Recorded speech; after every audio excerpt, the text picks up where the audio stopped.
and I feel like something's bad, but hell, I'm used to that. I always turn my back, yeah. And I wanna feel something, but all I feel is pain. I wanna make a change, bad. You either pick yourself up or you let yourself down. Life will always be tough, so who the fuck are you now? Will you make it alone, or do you need someone else? I don't need anyone, I'll do it all by myself.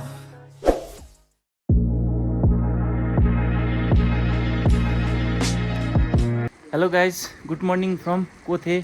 अब हिजो बेलुका हामी यो शेर्पा होटेलमा बसेको थियौँ है।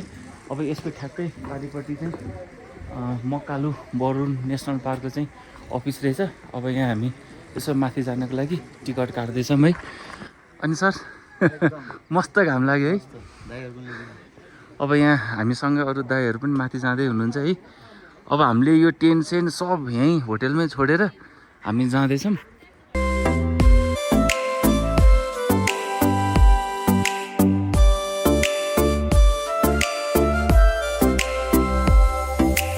अब हामी कोथेबाट निस्किँदैछौँ है। अब हिजो बेलुका हामी उहाँ दाइको होटेलमा बसेको थियौँ। अब यतातिर चाहिँ यो क्याम्पिङको सामानहरू बोकेर आउनुभन्दा होटेलमा बस्ने नै सस्तो पर्ने रहेछ। 300-400 रुपियाँ तिर्यो भने खानी बस्ने सबै त्यसमै हुने रहेछ। अब यहाँ निकुञ्जबाट नि अब हामी यताबाट लाग्दैछौँ है। यहाँनिर टिकट सिकट यताउता सबै गरेर ल गाइस हामी अघि बढ्यौँ है त। आज चाहिँ हाम्रो बास थाङनाथमा हुन्छ। यो पुरा ढुङ्गा बाटो चाहिँ हामी खोलाको बगरमा हिँडेको रहेछ है। अब पहिला खोला रहेछ, अहिले चाहिँ सुकेर सानो भएर उतातिर मात्रै छ। अगाडिपट्टि एउटा कडा हिमाल छ है। अब यो कुन हिमाल हो नाम चाहिँ थाहा भएन, जियोस् कडा देखेछ ल। यो चाहिँ हाम्रो दाइको ट्याट हो है गाइस। साइकल बोकेर जाँदै हुनुहुन्छ। ब्याकग्राउन्डमा हिमालको कडा सिन देखेको छ ल। हल्का फुल्का बादलहरू लाग्न थालेको छ।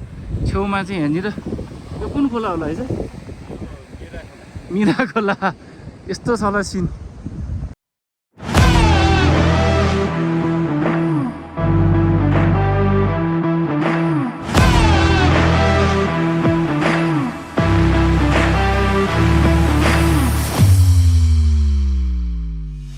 ल गाइस, यो कोथेबाट करिब 1 घन्टा जति हिँडिसकेपछि यहाँ चाहिँ एउटा सानो लन्च सन्च खाने ठाउँ रहेछ है। अब यहाँ बसेर हामी टिबेटियन दिदीको नाम पनि चिया खाँदैछौँ है। अब यहाँनिर चाहिँ हाम्रो निपे सरलाई यहाँ मासु देखेर छोइ नसक्दो भएको छ है। अब त्यो त मन पर्दैन अघिसम्म मासु भनेर दिदीले यहाँ माथि पनि टन्नै बनाएर राख्नु भएको रहेछ ल। बहिनी दिदी एउटै हो नि होइन दिदी? दिदी ल अब हाम्रो यसो चिया सिया खाउँ है त गाइस। ल यो घिउ चिया है गाइस। अब योसँग चिया मात्र होइन, एउटा बिस्कुट पनि चोपेर खाना है। याकको घिउ है यो चाहिँ। याकको घिउ चिया पुरा मिरापिक चढ्ने शक्ति आउँछ क्या है। एकदम पावर आउँछ ल। ठन्डा झरे यार बिस्कुट। मलाई अप्पर मुस्ताङमा लेक लगाएर यही घिउ चिया दुईटा खाएपछि मात्रै छुट्यो। लेक लाग्दैन हो दिदी खायो भने? यस्तो गर्दिन बनाइदिन्छु के यस्तो। लजमा आएपछि हालै लाग्दैन। यहाँको खाना त एकदम मस्त टेस्टी है। फेरि एकदम पावर आउँछ मिठो छ। अब यो कोथेबाट माथि आइसकेपछि चाहिँ कहीँ पनि टावर रहन्छ है। अब यहाँनिर हामीले डाटा प्याकहरू चाहिँ किन्न मिल्ने रहेछ। अब उहाँ हाम्रो ब्रोले चाहिँ यसरी डाटा प्याकको बारेमा भनिदिँदै हुनुहुन्छ है। अब यस्तो यहाँ चाहिँ मोबाइल नेटवर्क टावर चाहिँ टिप्दैन होइन। अब यहाँ डाटा चाहिँ 1000को किन्यो भने एकैछिनमा आजै सकिने हो। 1000 अनि 2000को किन्यो भने चाहिँ 8 दिन हुन्छ। अनि त्यो कतिजनाले चलाउनु मिल्छ? हजुर कतिजनाले चलाउनु? त्यो 2 जनाले बाइक चलाउनु मिल्दैन। 3000को 30 दिन चाहिँ भन्छ। हिजो हामीले 1000को ल्यायो त एकै दिनमा सकिने रहेछ त। यस्तो रहेछ होइन। अब एकचोटि तपाईँहरूले प्याकेज लिनुभयो भने माथि पिकसम्मै फलल्लै होइन त? हैन यही मात्रै हो। जहाँ नेट छ त्यही मात्रै। I have a dream, that's all I need. I'll make it happen with some work and belief. Know what I want, so I'll take it on. I've made mistakes, but mistakes make you strong. Let's break it down for a minute. I want the crown, I'm gon' get it. You hear me loud, man, I'm winning. Yeah, Charlie Sheen will be grinning. खतरा ढुङ्गाको चेपमा दामी गुम्बा रहेछ ल त्यो चाहिँ अघि नै भर्खरै हेरेको ढुङ्गाको चेपमा बनेको गुम्बा है अब यहाँ भित्र यसो इन्टर गर्दैछु बबाल न्यानो रहेछ ल ओहो यहाँ पनि पुरा भित्र ढुङ्गै रहेछ ल ओडारमै बनाएको रहेछ पुरा पेन्टिङ सेन्टिङदेखि लिएर बबाल बबाल दामी ल donation box thank you good luck नाम लिँदै रे हाम्रो मेरा पिकको यात्रा सफल रहोस्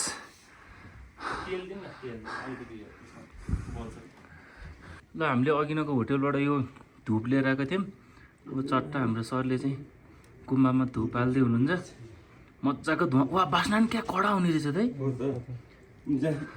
बास्ना नि कडा आउने रहेछ हजुर सर धुपको बारेमा केही भनिदिनु न मलाई त आइडिया छैन बास्ना आउँछ हजुर घरमा लिएर जाने सुकाउने हैन केलायो अनि घरमा अलिक पिठोको के ठुलोको हजुर टुपी बनाए घरमा खतरा स्मेल आउने रहेछ है बास्ना राम्रो आउँछ ल हाम्रो दाइले चाहिँ अब यहाँ के भन्छ यसलाई ल्याउने हो हाम्रो यहाँ विकास दाइले चाहिँ अब यो के भन्छ यसलाई डङ डङ बजाइरहनु भएको चाहिँ बबल बजिरहेको छ भित्र यस्तो छ ल हामी सबैजना भित्र इन्टर भइसक्यौँ है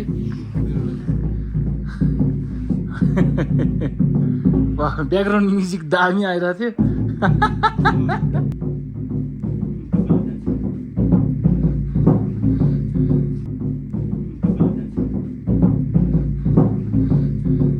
यहाँ माथि चाहिँ ग्लेसियर है झर्लाई जस्तो भएको रहेछ मजाले घाम लाग्यो भाइ एक लाइभ हेरेर जानुहुन्थ्यो अब घाम पनि लागेन मजाले बदम सदम हल्का फुल्का खाइयो है अब यो गुम्बाबाट हामी अघि बढ्दैछौँ है त गाइस ल हाम्रो केटाहरू चाहिँ अब थाङनाथ आइपुग्यो भने एकदम इन्जोय गर्दैछ है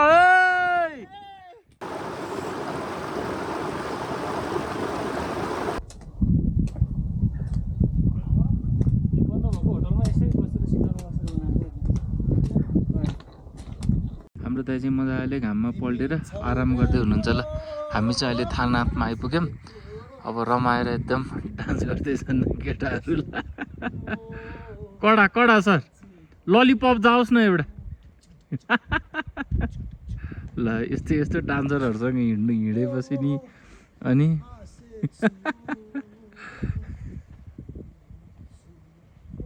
अब यो थाङनाथमा चाहिँ सब होटेलहरू बन्द छ है अब अफ सिजन भएको हुनाले सबैजना तल झरिसक्नु भयो अब हामी चाहिँ चट्ट यहाँ बसेर ल सुपन कति छिटो उम्ल्या हेर्नु न सर चट्ट यसो हाम्रो खाजा बनाउँ न हामी निपे सर खाजा खाँदैछौँ है चट्ट हिमालको मुनि बसेर हिमालको उपत्यकाको मुनि बसेर आफै पकाएर खाने भाग्यमानी हामी है ल खप्रै उम्ले ग्यास सानो गरिदिन्छ अब गर्दैछौँ है अब यति खाएर आज हामी माथि खायरतिरै लाग्छौँ लगभग 4-5 घन्टा लाग्छ होला ल अब यो थाङनाथबाट मजाले खाजा खाएर हामी यहाँ माथि टपमा आइसक्यौँ है अब यस्तो बाटो लाग्दैछौँ बेसरी हावाहुरी चलेको छ बल्ल बाटोमा एक दुईवटा खचर देख्न थाल्यो ल यो डाँडाको पछाडि चाहिँ सबै छु भन्ने एउटा ताल छ है अब यो तालको पानी आएको यो माथि डाँडाबाट देख्ने रहेछ अब उताबाट आउँदा फेरि बिर्सिहाल्यो यस्तै हो अब लाग्दैछौँ 4600को उचाइमा आइपुग्यौँ मैले हामी ल अहिले चाहिँ हामी 5 पोखरी होटेल एन्ड लजमा आइपुग्यौँ अब यो होटेल बन्द छ अब माथितिर अर्को होटेल छ अरे गाइस होइन अब हामी खाएर चाहिँ आइपुगिसक्यौँ अब त्यस्तै 1 किलोमिटर माथि 2-3टा होटेल छ अरे अब हामी माथितिर लाग्छौँ अब खारे आइपुग्न लाग्यो है अब हेर्दा चाहिँ नजिकै जस्तो छ यति हिँड्नुपर्ने छ होला लगभग 20 मिनट लाग्छ होला करिब 8 घन्टाको यात्रापछि हामी चाहिँ अहिले यो अल्पाइन भन्नेमा आइपुग्यौँ है अब यहाँबाट यस्तो कडा हिमालको सिन हेर्न सकिन्छ अब बादल लागेको हुनाले चाहिँ राम्रोसँग देखेको छैन है अब यो चाहिँ हाम्रो किचन सर लाएर अब हाम्रो दिदीले यहाँ खाना बनाउँदै हुनुहुन्छ है यो ग्यासलाई कस्तो के भन्छ दिदीलाई हजुर ए कोरियन स्टोभ रे होइन अब यहाँतिर नर्मल स्टोभहरूले अलिक काम नगर्ने भएको हुनाले अब दिदीले आज यहाँ मिठो मिठो तरकारी बनाउँदै हुनुहुन्छ है अब हाम्रो साथीहरू चाहिँ मजाले तातो चिया खाएर बस्दै हुनुहुन्छ माथिसम्म आइपुग्यौँ भने त सर 1000 फिटमा सब्जी आइयो सुसु पुलले अल्काइनमा बसी बास आज है यो थर्मस किन यति धेरै हो दिदी यस्तो सजाएर राखेको छ ल गाइस हाम्रो अब खाना पाक्दैछ है त ल मैले चाहिँ यो फर्स्ट टाइम देखेको है अब हाम्रो घरतिर चाहिँ डाडुले फन घुमाउँथ्यो है यहाँ चाहिँ पुरा खै अलिकति माथि निकालिदिन्थ्यो दिदी यस्तो खालको हुँदो रहेछ ल मजाले घुमाएर दिदीले हामीलाई मिठो मिठो बनाएर खुवाउँदै हुनुहुन्छ है तुलसी चिया है यो एउटा छ चौगडामा मैले आफूले बनाएको तुलसी चिया यो साथीभाइ सबैले एक खाउँ भनेर ल गाइस अब हामीले खाना खान सुरु गरिसक्यौँ है अब हाम्रो यहाँ अन्डा पनि आएको छ हाम्रो दाजुले त खाना नि सकिसक्नु भएछ है अब यहाँ एकदम भेराइटीहरू छ यस्तो जाडोमा तातो तातो खाना खानुको मजा नै छुट्टै छ ल अब मजाले खानासाना खाएर हाम्रो सबजना साथीभाइहरू चाहिँ अब तेल दल्दै हुनुहुन्छ है अब तेल दलेर मिरा पिक चढ्ने तयारीमा छ मैले चाहिँ यहाँ घुँडामा अलिकति तेल दलेँ है अब हाम्रो कमलेश के अरे कहाँ कमलेश के अरे हाम्रो निपेश सर चाहिँ अब त्यहाँ हिरो हुनुहुन्छ उहाँले दल्नुहुन्न होला मजाले जिउमा दायाँ बायाँ सब ठाउँमा तेल दल्दै हुनुहुन्छ ल तयारी है गाइस मिरा पिक चढ्नको लागि तेल दलेर मिरा पिक चढ्ने है